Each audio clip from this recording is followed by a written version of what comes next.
Avant d'arriver au centre d'accueil, j'étais un jeune délinquant. Je vivais de la délinquance, c'est-à-dire que je vendais de la drogue.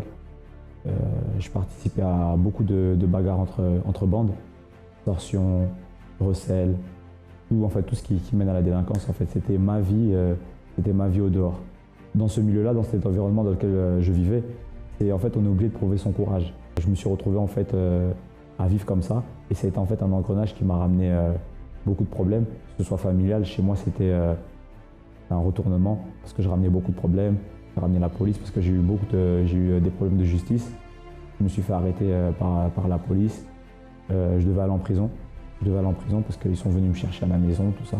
Ils avaient des preuves contre moi. Ça faisait un moment qu'ils me suivaient. Et je me réfugiais dehors en fait. Ma vraie vie, j'ai envie de dire, c'était dehors. C'était une vie de plaisir avec de l'argent facile, avec les filles et tout ce qui entraîne.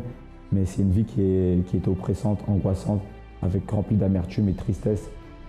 Il n'y avait aucun plaisir en fait à vivre cette vie-là. Et chaque jour en fait, je me sentais découragé, je me sentais fatigué. Pour fuir cette vie-là, il fallait que je bois. C'est-à-dire que je partais en soirée et je buvais en fait à ne plus m'arrêter. Parce qu'il fallait que je bois pour oublier. Il fallait que je bois, il fallait que je fume pour en fait être dans un état qui me fait planer et être en fait au-dessus de mes problèmes. Je ne pouvais pas passer une soirée sans ça, sinon je vais penser à mes problèmes, je pensais aux situations que je devrais régler lundi, tout ça. Et j'avais pas préparé en fait mon départ en prison. C'est-à-dire que ça a été très difficile et je me suis retrouvé dans cette cellule. On venait de me dire que je suis prolongé. Et là, j'ai réfléchi et j'ai dit comme ça, j'ai pensé directement à Dieu, j'ai dit si tu me sors de là, je croyais vraiment qu'il existait et qu'il pouvait faire ça. Si tu me sors de là, j'arrête tout.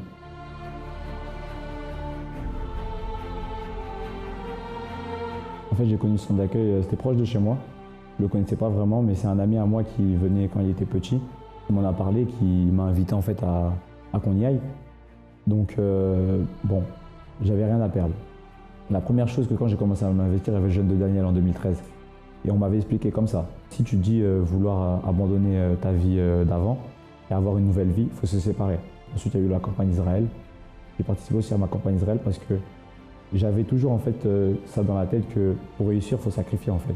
Aujourd'hui, Jason, c'est un jeune ambitieux, un jeune qui a battu la négativité, un jeune qui a la paix, qui a laissé tout son passé derrière lui, toute la marginalité, tout ce qui faisait mon ancien moi en fait n'existe plus. Je suis une personne confiante. La relation avec ma famille, ça s'est nettement arrangé. Ça n'a rien à voir avec tout ce qui se passait avant. Ma mère parle de moi au dehors comme une référence. Parce que je sois aujourd'hui à l'église, pour elle, c'est un choc. Elle n'aurait jamais cru. En fait, je ne cherche plus en fait, à prouver quoi que ce soit. J'ai compris une chose, que j'ai rien à prouver à personne. Ma manière de penser a changé. Professionnellement, tout d'abord, déjà quand je suis arrivé, j'avais demandé en fait qu'ils puissent m'aider professionnellement. Et j'ai eu le courage et la confiance d'entamer des projets. Au jour d'aujourd'hui, je rentre dans des lieux, j'ai des rendez-vous avec des personnes que jamais j'aurais pu imaginer en fait arriver dans ces domaines-là, quoi. J'aime beaucoup ma vie. Au jour d'aujourd'hui, on me dit que je souris beaucoup et je rigole pour rien. Mais en fait, c'est parce que je sais d'où je viens. Auparavant, c'est pas que je souriais, mais je souriais, mais à l'intérieur, je souriais pas. Mais au jour d'aujourd'hui, quand je rigole, je passe mon temps à rigoler. C'est parce que vraiment, à l'intérieur de moi, je suis tranquille avec moi-même. Une chose que je suis sûr, c'est que j'ai la paix. Le centre d'accueil, pour moi, en fait, c'est tout. C'est le lieu où, parce que je suis jeune, je veux dire, les jeunes doivent venir découvrir la foi. Parce que j'ai vu des personnes, je me suis vu moi-même changer. Et je peux dire que, parce que je suis ici, je ne vois pas d'autres endroits en fait qui pourraient aider les jeunes. Bonjour à tous et bienvenue dans France en direct, votre émission. L'émission qui aura pour objectif de vous aider et de vous montrer qu'il y a toujours un chemin. Tandis que beaucoup de personnes se plaignent de l'échec de leur vie, beaucoup de personnes pensent à tout abandonner, beaucoup de personnes s'autodétruisent en causant parfois leur propre mort, enfin, en prenant des décisions qui ne font qu'empirer leur situation. D'autres personnes ont trouvé le chemin de la vie, le chemin qui leur fait connaître le véritable bonheur, qui est le chemin de la foi. Et l'une de ces personnes aujourd'hui, c'est M. Labani, dont nous allons entendre le témoignage. M. Labani qui est une personne violente, qui a même participé à des braquages, une personne plongée dans le vice et avec une vie totalement détruite. Mais à travers la foi, tout a pu être transformé. Écoutons son histoire. Comment était votre vie? Elle était complètement détruite. J'avais beaucoup de problèmes. J'étais vicié dans l'alcool, drogue. J'étais aussi dealer, vol. Des vols? Toutes sortes de vols. J'avais tout fait. J'ai fait que ça. Du matin jusqu'au soir, j'ai fait que ça. Vous savez le bien que le centre d'accueil a fait? Ce n'était pas le centre d'accueil, qui ça, des gens qui étaient ici étaient déjà voulu aussi. Hein? Qu'est-ce que l'Église a fait? L'Église a sauvé beaucoup de personnes, non seulement lui, mais beaucoup de personnes qui étaient peut-être allées être victimes de ça. Vol, votre vie détruite. Célibat aussi. J'ai vie sentimentale détruite, vie spirituelle détruite. Dans la semaine, 2 ou 3 fois chaque nuit, il y a quelqu'un qui vient prendre la m'étouffer. Je n'arrive pas à respirer, je n'arrive pas à crier. Presque chaque nuit, c'était comme ça. La mort. La mort, voilà.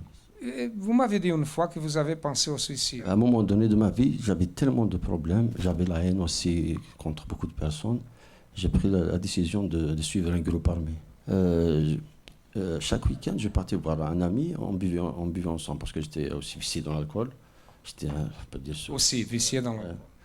C'est ça le plus grand problème que j'avais. Alors, chaque week-end, on s'assied ensemble pour boire.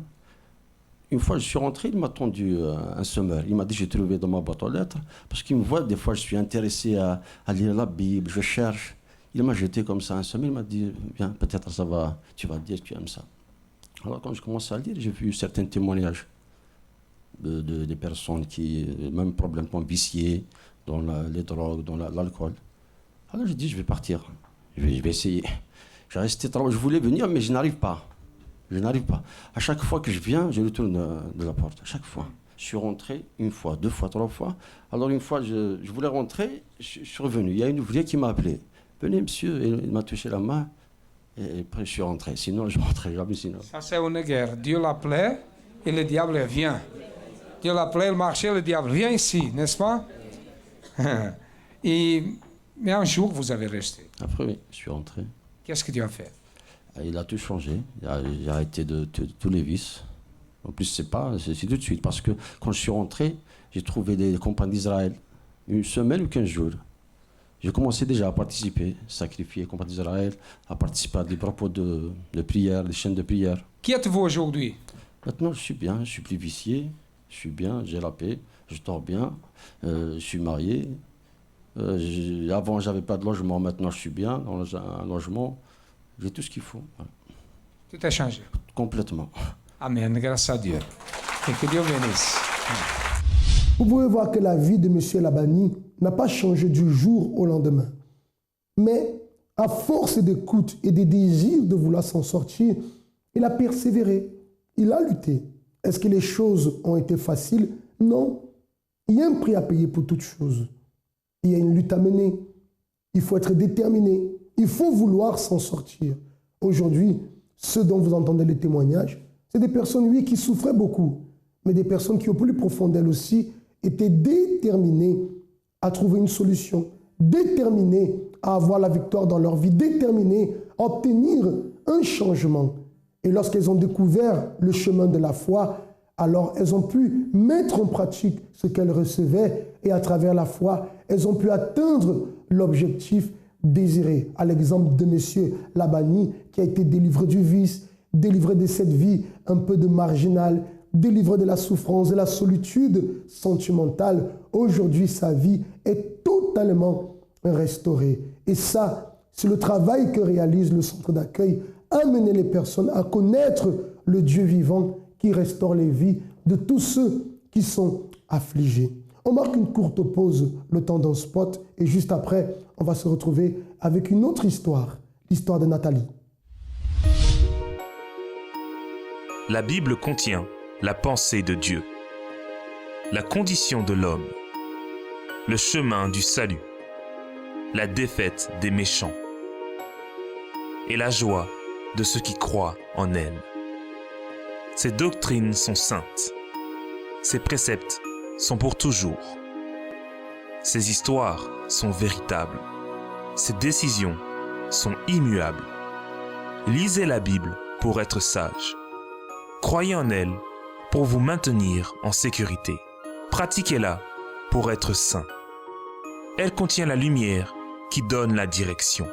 C'est l'aliment pour fortifier les faibles, l'appui pour élever le déchu. Elle est la carte du voyageur, le bâton du pèlerin, la boussole du marin, l'épée du soldat, la charte du chrétien. Dans la Bible, vous aurez le paradis restauré, les cieux ouverts, et les portes de l'enfer seront fermées. Christ est le sujet principal, notre bien est son objectif, et la gloire de Dieu est son résultat final. Il devrait occuper votre esprit, dominer votre cœur et guider vos pas. Lisez lentement, quotidiennement et en esprit de prière. Elle est une mine de richesse, santé pour l'âme et une source qui jaillit pour la vie éternelle. Elle traite les plus grandes responsabilités. Elle récompensera le plus assidu. Mais elle n'innocentera pas ceux qui rejetteront ses conseils sacrés. Priez avec elle. Lisez tout et partagez.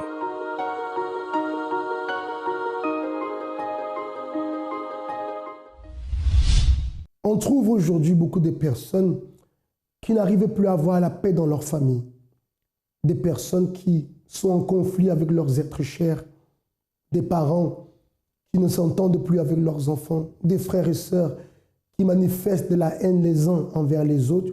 Ou parfois des enfants tout simplement qui ne supportent plus leurs parents. Ça, c'était le cas de Nathalie, qui manifestait une véritable haine envers sa mère, au point de vouloir la voir mourir. Pour que vous puissiez comprendre un peu le degré de ce sentiment de rancœur qu'elle avait dans son intérieur. D'autres souffrances sont venues, une vie sentimentale et sans stabilité, des souffrances, des abus, qui tout cela n'a fait que la tirer de plus en plus vers le bas. Je vous laisse écouter de ses propres paroles ce qui s'est passé dans sa vie. Alors avant d'arriver au centre d'accueil, ma vie, elle était détruite en fait avec ma famille. Ça allait pas, j'avais des gros conflits avec ma mère, au point que j'avais décidé de ne plus lui adresser la parole, au point où j'avais tiré un trait sur ma mère. Pourquoi? Parce que tout était parti d'une dispute bête, mais que moi je gardais tout ce qu'elle avait pu me faire par le passé, tout ça c'était resté en moi. En fait, pour moi, elle n'avait jamais été la mère que moi je voulais avoir.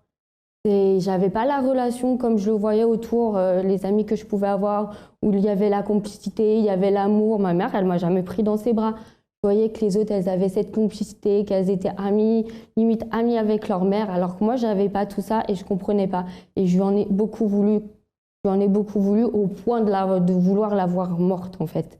Et je suis arrivée dans cet état d'esprit où je me suis dit, jamais je lui pardonnerai, jamais je lui adresserai la parole. C'est pas possible.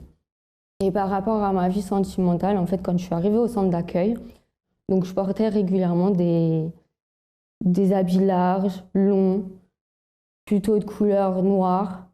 Vraiment, en fait, ça allait avec ce que je ressentais à l'intérieur, où j'avais pas le sourire, j'étais pas heureuse. J'avais plus envie de me cacher qu'autre chose, de pouvoir me cacher, de pouvoir me protéger. En fait, je voyais ça comme une protection par rapport à tout ce que j'avais pu vivre par le passé. Dès que j'étais à l'âge de 15 ans, en fait, c'est l'âge à laquelle j'ai perdu ma virginité. Sauf que je ne l'ai pas perdue avec un homme que j'étais amoureuse, j'ai perdu juste pour me faire accepter des autres, en fait. Et en fait, tout a commencé de là. En fait, ce que je pensais pour moi qui pouvait faire que j'allais me faire accepter des autres, en fait, c'est quelque chose qui, en fait, a renforcé les moqueries. Tout ce que les gens, en fait, pouvaient dire, en fait, ça s'est empiré au lieu d'arranger les choses. J'ai vécu avec ça. De surcroît, ma mère n'a pas aidé aux choses non plus, où elle était sans cesse en train de me rabaisser, à m'insulter, à me dire que j'étais une pute, alors que c'était juste par rapport à des habits que je portais. Donc moi, je ne comprenais pas.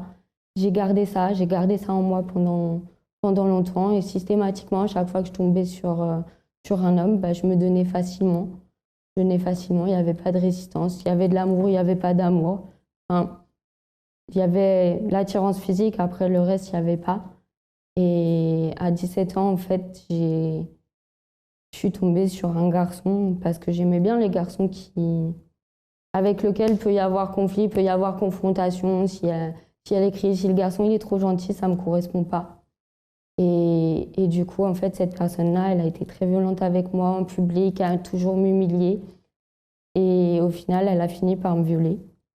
Donc j'ai toujours enchaîné ça. Et en fait, l'islam, pour moi, c'était le moyen de pouvoir me protéger de tout ça et pouvoir essayer d'oublier tout ça. Avec ma fille, quand son père m'a abandonnée, en fait, son père a mis fin à la relation avec moi quand j'étais à l'hôpital, en fait. Et il a dit c'est terminé. Et du coup, en fait, depuis sa naissance, je l'élève seule. Et du coup, en fait, cette relation-là, je crois que ça a été la relation de trop qui a fait que pour moi, l'amour, c'était pas pour moi, ça n'existait pas et que c'était pas la peine. Et du coup, en fait, j'en ai voulu à ma fille pour ça. J'en ai voulu parce que si elle n'avait pas été là, j'aurais pas été obligée de revoir son père. J'aurais pas été obligée de tout ça et j'aurais pu me détacher de tout ça plus facilement. Alors que sans cesse, en fait, à chaque fois, quand je la vois grandir, en fait, je revivais cette scène. Le moment le plus difficile pour moi, ça a été de grandir sans mère, en fait. Vous voyez que parfois, lorsque la personne, elle est dans le désespoir, lorsqu'elle est dans une situation qu'elle n'arrive pas à résoudre, ce qui arrive souvent, comme le cas de Nathalie, c'est de prendre des attitudes qui, au lieu d'arranger les choses, finissent par empirer la situation.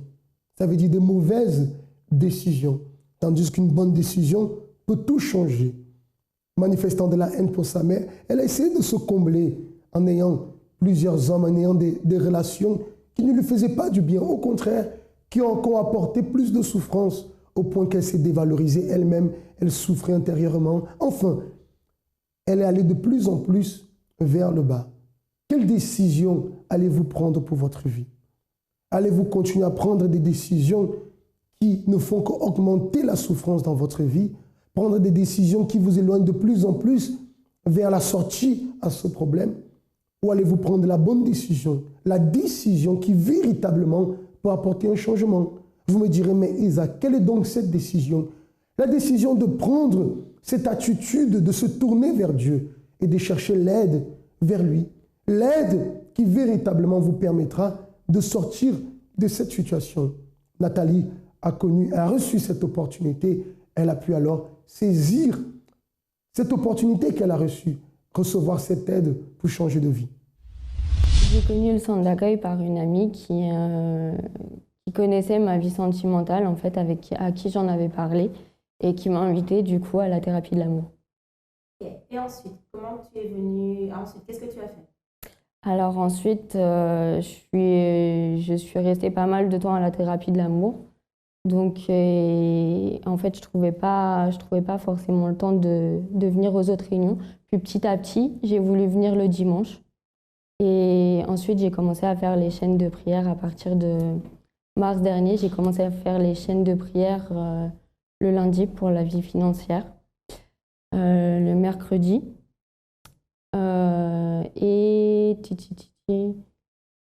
et le vendredi pour la délivrance.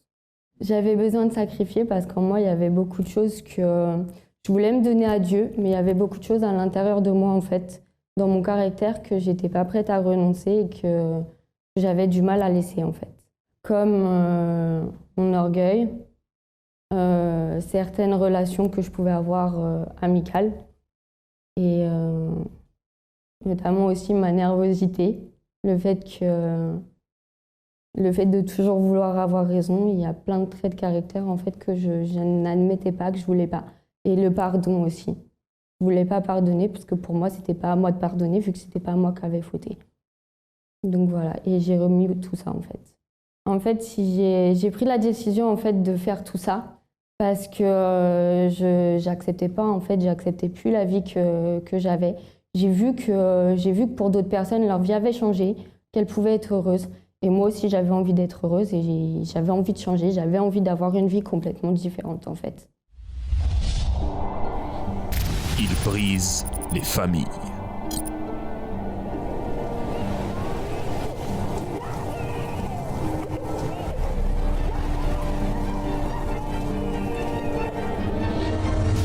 Il contrôle l'argent.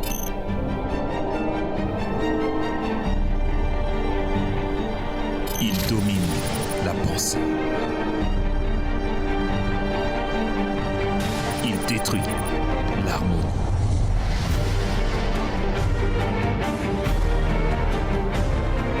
Il emprisonne la vie.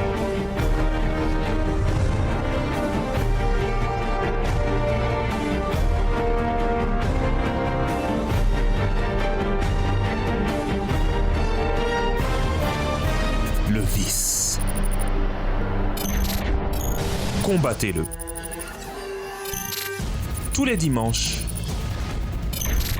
à 14h30. Il y a une solution pour vous et votre entourage. Ne le laissez plus être le maître en participant de cette thérapie. Rejoignez-nous au 254 rue du Faubourg Saint-Martin, 75 010, Paris. Plus d'informations sur la ligne AMI 24 heures. Centre d'accueil. Définissez aujourd'hui ce que vous voulez vivre demain. Centre d'accueil.net. Vous pouvez constater qu'au centre d'accueil, il y a plusieurs réunions et chaque réunion a un objectif. Il y a plusieurs propos et chaque propos a un objectif. L'objectif, bien sûr, c'est d'amener la personne à conquérir, à changer sa situation, soit le problème intérieur, problème de tristesse, problème de dévalorisation de soi, soit de changer une situation extérieure, ça peut être familial, ça peut être financier, professionnel, sentimental. Tout ce que nous réalisons au centre d'accueil a toujours un objectif, aider la personne. Et c'est dans ces propositions de foi, dans ces directions que la personne reçoit et se plonge totalement dedans, où elle peut alors trouver la solution. Comme ça a été le cas de la campagne d'Israël, qu'elle a participé, le propos du jeûne de Daniel, qu'elle a participé, qui ont tout cela, toutes ces choses ont pu lui apporter une force intérieure, une nouvelle vision, une nouvelle direction, et qui ont permis qu'elle atteigne le résultat que vous allez découvrir en ce moment. Ma vie, elle est complètement différente, surtout à l'intérieur de moi, en fait. Avant, j'arrivais pas à m'aimer, je m'aimais pas, j'arrivais pas à me regarder dans le miroir. Je pensais que je valais rien, que j'arriverais à rien, que les choses pourraient pas changer. Et j'étais restée comme ça, j'étais restée, je sais pas comment on dit, accommodée ou je sais pas. Et aujourd'hui, en fait, j'ai pris conscience que j'ai de la valeur et que la force, en fait, elle est en moi. Et il y a des choses que j'ai faites qu'avant, jamais j'aurais cru possible de faire. Avant, jamais il était possible que je sourie sur une photo. Aujourd'hui, je souris avec joie. Même tout le temps, je redemande les photos, les photos, les photos. Alors qu'avant, c'était pas possible. Aujourd'hui, je suis heureuse et je me sens bien à l'intérieur de moi. Et du coup, je suis même avec ma fille. Avant, j'avais complètement laissé et maintenant, je reprends. C'est pas facile tous les jours, mais j'arrive, je lâche pas. J'arrive à lui donner, en fait, avant, j'avais du mal à lui donner de l'amour. Maintenant, j'arrive à être plus là pour elle, plus à l'écoute de ses besoins. Et alors aujourd'hui, en fait, j'ai complètement pardonné la personne qui m'a violée. J'ai prié pour elle, j'ai béni sa vie. J'ai pardonné à ma mère. Je lui ai écrit une lettre, je l'ai serrée dans mes bras, alors que pour moi, avant, c'était pas une évidence. Et voilà, petit à petit, en fait, j'ai demandé pardon à toutes les personnes que j'avais pu blesser et qui m'avaient fait du mal. Et en fait, au final, j'ai gagné à l'intérieur de moi parce que je me sens libre. Je me sens libre de tout ça, libre de mon passé et prête à avancer, en fait. Par rapport à ma vie professionnelle, et étant en dernière année de formation d'éducatrice spécialisée, en fait, je suis passée par beaucoup de luttes où j'ai voulu abandonner plus d'une fois. Et cette année, en fait, le fait de connaître Dieu, le fait de fréquenter le centre d'accueil, en fait, ça m'a permis de voir les choses autrement. Et autour de moi, vis-à-vis de ma classe, vis-à-vis de mes camarades, en fait, eux-mêmes ont vu le changement. Ils m'ont dit « Qu'est-ce qui se passe dans ta vie ?» Et du coup, c'est là que je suis venue à leur parler. Je suis ben voilà, je fais ça, je vais à cet endroit et tout. Et du coup, en fait, au lieu d'aller à la confrontation, à l'affrontement avec mes profs, j'allais avec l'assurance qu'à pas rentrer en conflit. Et au final, Dieu m'a bénie et j'ai eu mon diplôme cette année. Au niveau de la nervosité, j'arrive à plus réfléchir en fait avant d'agir. Le centre d'accueil pour moi, c'est tout maintenant. En fait, je me vois pas revenir en arrière, je me vois pas vivre sans. Et c'est quelque chose qui m'apporte beaucoup, notamment dans ma relation avec Dieu. Et c'est ce qui me permet d'avancer. Une vie de plus restaurée à travers la manifestation de la foi intelligente. Chers amis, je m'adresse à vous. Jusqu'à quand allez-vous continuer à rester dans cette situation de souffrance? Jusqu'à quand allez-vous continuer à vous lamenter et attendre qu'une solution vous tombe du ciel sans que vous ne fassiez rien du tout? Écoutez, vous êtes en ce moment en train de recevoir une opportunité. L'opportunité de mettre fin à la souffrance que vous portez depuis longtemps. Pour cela, je vous donne un numéro de téléphone. Le 01 53 35 85 12. Les portes du centre d'accueil sont ouvertes chaque jour. Et tous les jours, nous serons toujours là pour pouvoir vous donner, vous apporter cette aide dont vous avez besoin. Et j'ai la certitude, le jour où vous vous rendrez au centre d'accueil avec foi, vous ne sortirez pas de la même manière. Parce que là, vous attend une nouvelle vie. Pour vous tous qui êtes ici sur Paris, 254 rue du Faubourg Saint-Martin, dans le 10e à Paris, c'est le métro Stalingrad pour la ligne 5 ou alors Lublin pour la ligne 7. Pour les autres centres d'accueil, vous appelez le numéro qui est là, le 01 53 35 85 12. Vous allez recevoir alors l'adresse, le lieu où se trouve le centre d'accueil qui est le plus proche de chez vous, là où une nouvelle vie vous attend. Ça a été un grand plaisir d'être avec vous aujourd'hui. Je vous dis à très bientôt, très prochainement.